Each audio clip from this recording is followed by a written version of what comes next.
El ciclo de técnico superior en Administración y Finanzas es un ciclo de grado superior de 2000 horas formativas.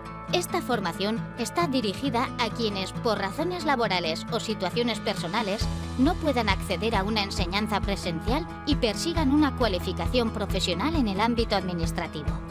Con el objetivo de que cada alumno o alumna pueda construirse un itinerario formativo adaptado a sus necesidades y a su ritmo de aprendizaje, la oferta se realiza de manera modular.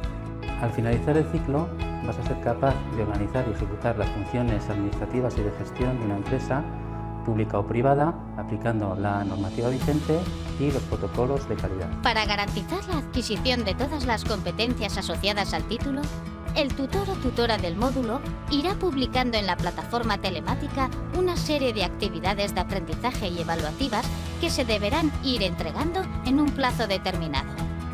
De esta manera, el alumno o alumna aprenderá a realizar las actividades administrativas de la empresa, gestiones de la compraventa y facturación, elaboración de nóminas, contabilidad, gestión de impuestos, gestiones financieras, contratos y gestión de almacén. Este ciclo te va a permitir trabajar en una empresa pequeña, mediana o grande, pública o privada.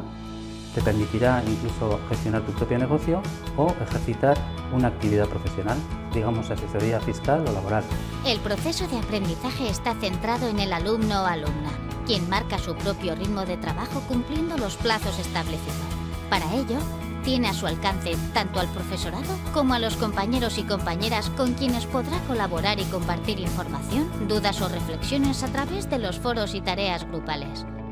El modelo formativo del centro, apoyado en metodologías activas y orientado a aprender haciendo, es reforzado en todo momento de un seguimiento y una tutorización personalizados. ULI te permite compaginar estudios con trabajo y otras actividades.